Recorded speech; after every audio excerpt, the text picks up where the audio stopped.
Assalomu alaykum, hurmatli talabalar, o'quvchilar va ustozlar. Bugungi darsimiz chiziqli tenglamalar sistemasini Kramer usulida ishlashga doir bo'ladi. Bugungi darsimiz davomida biz maktabda o'rgangan usullarimizdan tashqari yana bir Kramer usulini o'rganib o'tamiz. Chiziqli tenglamalarda ishlashda Kramer usulini o'rganib o'tamiz. Demak, birinchi navbatda umumiy holda ko'rsak, keyin ayni bir misolda ko'rsatib berishga harakat qilaman. Umumiy holda chiziqli tenglamalar sistemasi ko'rinishi A11 x1 plus A12 x2 plus va hokazo plus A1n xn teng B1. Bu birinchi qator tenglamamiz bo'ldi. Ikkinchi qator tenglamamiz A21 x1 A22 x2 plus va hokazo plus A2n xn teng B2 ko'rinishda bo'ldi va shunday qatorlarimizdan bir nechta bo'lsin deymizda, oxirgi qatorimiz an1 x1 plus an2 x2 plus va hokazo ann xn teng bn ko'rinishidagi umumiy holdagi chiziqli tenglamalar sistemasini ko'rdik. Demak, mana bu chiziqli tenglamalar sistemasidan Kramer usulida ishlashimiz uchun birinchi ishimiz kengaytirilgan matritsani yoza olamiz.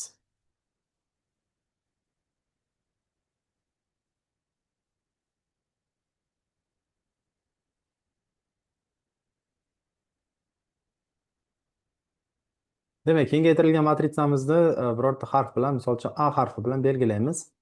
Kengaytirilgan matritsamizga e'tibor bering. Birinchi ustunimiz yoki birinchi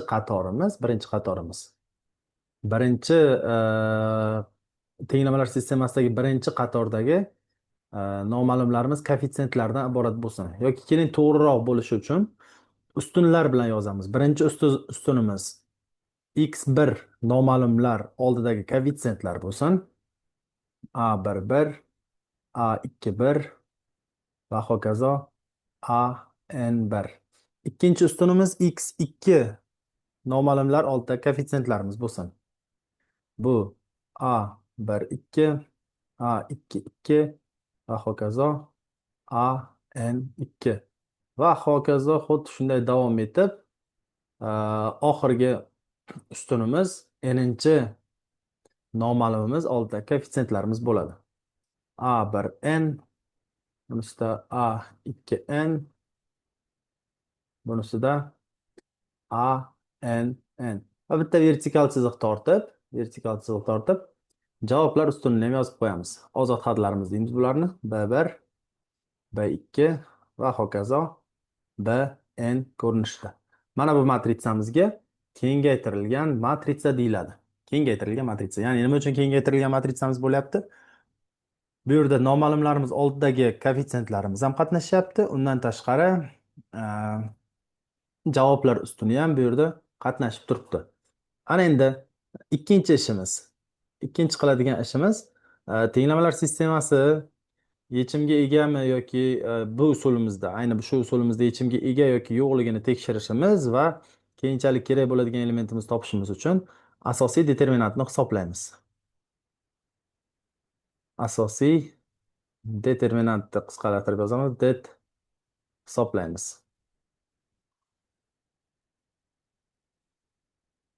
Asosiy determinantimizni delta harfi bilan belgilaymiz. Katta delta harfi asosiy determinantimiz mana bu elementlardan tashkil topgan bo'ladi.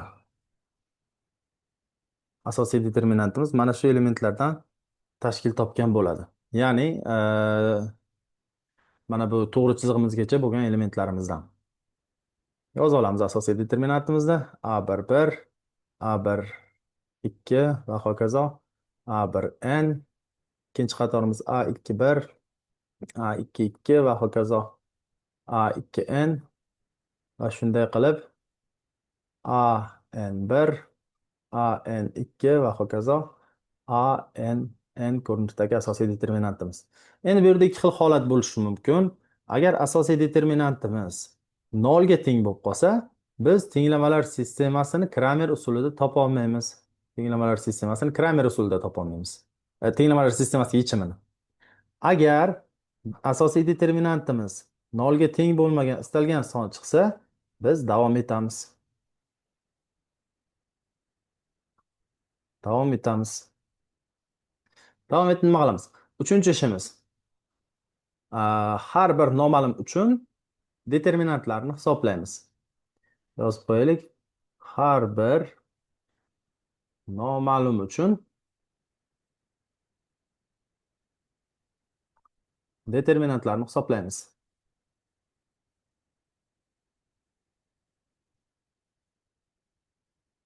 Bu qanday bo'ladi? Misol uchun delta x1. X1 noma'lumimiz uchun determinantimizni hisoblaymiz. Bunda asosiy kengaytirilgan matrisaga e'tibor beramiz. X1 noma'lumimizni oldidagi koeffitsiyentlar ustuni, ya'ni birinchi ustunni javoblar ustuni bilan almashtirib, qolganini o'z holicha yozib olamiz.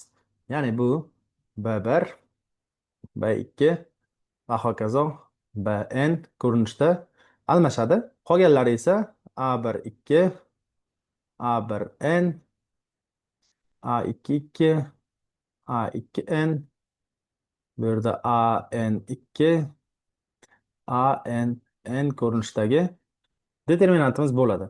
Xuddi shunday, bundan qandaydir son chiqadi albatta. Xuddi shunday x2 uchun almashtiramiz. X2miz uchun x2 ning oldidagi koeffitsiyentlar ustuni, ya'ni ikkinchi ustunni javoblar ustuni bilan almashtiramiz. Birinchi ustunimiz va qolgan ustunlarimiz joyida qoladi yana. Ya'ni A11, A21 va hokazo A2 AN1. Bu yerdan endi ikkinchi ustunni B1, B2 va hokazo Bn qilib almashtirib oldik. Qolgan ustunlarimiz joyida qolaveradi. A1n, A2n va hokazo ANN ko'rinishda bo'ladi. N'inchi noma'lumimiz uchun xuddi shunday. Bundan keyin nuqta qo'yib qo'yamiz. Delta xn larini topamiz. Hammasini topib bo'lganimizdan keyin to'rtinchi ishimiz javobni hisoblaymiz.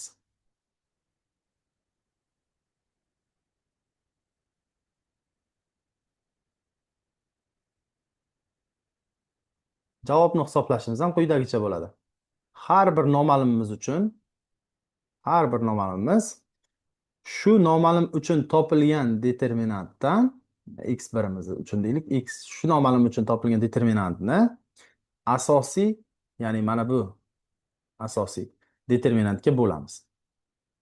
x2miz delta x2 ni asosiy determinantga bo'lamiz va hokazo. Shunday qilib xnimiz delta xn ni asosiy determinantga nisbatiga teng bo'ladi. Mana do'stlar, mana shu to'liq Kramer usuli edi. Bu yerda hozir biroz sizga qiyinroq ko'rinishi mumkin. Bu qiyin bo'lmasligi uchun hozir sizga bir misolda ko'rsataman. Misolimiz uchun keling oddiy maktab programmasida uchraydigan ikkinchi tartibli chiziqli tenglamalar sistemasini olamiz birinchi misol sifatida. X plus y teng 1 ga, x minus y teng 2 ga. Mana shunday oddiy tenglamalar sistemasini oldik. To'g'ri, bu tenglamalar sistemasini oddiy usullar bilan ham ishlashimiz mumkin, lekin men Kramer usuli hattoki shu tenglamalar sistemasida ham ishlashini sizga ko'rsatib bermoqchiman va Kramer usulini tushunishingiz uchun oddiyroq misoldan boshladim. Asos kengaytirilgan matritsamizni yozib olamiz. Kengaytirilgan matritsamiz x oldidagi koeffitsiyentlar 1 1, y oldidagi koeffitsiyentlar 1 minus 1 va bitta chiziq tortib ozod hadlarimiz, ya'ni javoblarimiz 1 2. Endi qiladigan ishimiz asosiy determinantni hisoblaymiz. Asosiy determinantimiz 1 1 1 minus 1 dan tashkil topgan. Hisoblaydigan bo'lsak, 1 minus 1 ga ko'paytirsak minus 1 ayrilgan yana 1 bo'ladi. Buni javob esa minus 2 ga teng va bu 0 ga teng emas, ya'ni biz ishimizni davom ettiramiz. Mana endi x uchun va y uchun determinantlarimizni hisoblaymiz. Delta x teng delta x'imiz x ustunini, x ni koeffitsentlari ustunini, ya'ni mana bu 1 ustunimizda javoblar ustuni bilan almashtiramiz. Ya'ni 1 2 y joyida qolaveradi. 1 -1 hisoblaymiz. Xo'p, bu -1 -2 javobimiz -3 ga teng bo'ldi. Delta y ni hisoblaymiz. Delta y'imiz 1 y ni ustunini ana endi javoblar ustuni bilan almashtiramiz. 1 2 javobimiz 2 -1 bu 1 ga teng bo'ldi. Ana endi oxirgi ishimiz javobni topishimiz qoldi. X'imiz teng ekan delta x bo'lingan asosiy deltaga, ya'ni -3 bo'lingan -2 ga. Bu bo'ladi 1,5 va delta y'imiz esa b del uzr delta y emas. Y ni o'zi esa delta y bo'lingan asosiy deltaga bo'ladigan bo'lsa, bu bo'ladi 1 taqsim -2 -0,5. Ana endi javobimizni quyidagicha yozamiz. Qavstovchi birinchi x ni qiymati, keyin esa y ni qiymatini yozamiz. Nega endi bunday yozishimiz maktab programmasida aytib o'tilgan. Keling, ana endi 3-tartibli determinant 3-tartibli tenglamalar sistemasini ham ko'rib chiqamiz. Xo'p, 3-tartibli tenglamalar sistemasi berilgan bo'lsin bizda misolimiz x ayrilgan 3 y plus z teng 2, 2x plus y plus 3z teng 3, 2x minus y minus 2z teng 8 ga. Mana bizda 3-tartibli tenglamalar sistemasi bo'ldi. Bundan kengaytirilgan matritsa tuzib olamiz. Kengaytirilgan matritsamizda birinchi ustunimiz x oldida koeffitsiyentlar 1 2 2, ikkinchi ustunimiz y oldida koeffitsiyentlar -3 1 -1, uchinchi ustunimiz z oldida koeffitsiyentlar 1 3 -2. Va bitta chiziq tortib, javoblar ustuni 2 3 8. Xo'p, kengaytirilgan matritsani tuzdik. Qiladigan ishimiz endi asosiy determinantni hisoblash. Asosiy determinantimiz mana bu chiziqqacha bo'lgan sonlarning hammasi 1 2 2 -3 1 -1 1 3 -2. Bu determinantimizni o'ziga qulay usulda, ya'ni Sarius usuli yoki uchburchaklar usulida hisoblashingiz mumkin. Men esa uchburchaklar usulida hisoblayman. Xo'p, bu -2 -2 minus 9 kare 2 18 minus yana bitta 2 plus 3 va minus 6 kare 2 12 bo'ldi. Javobini hisoblaymiz.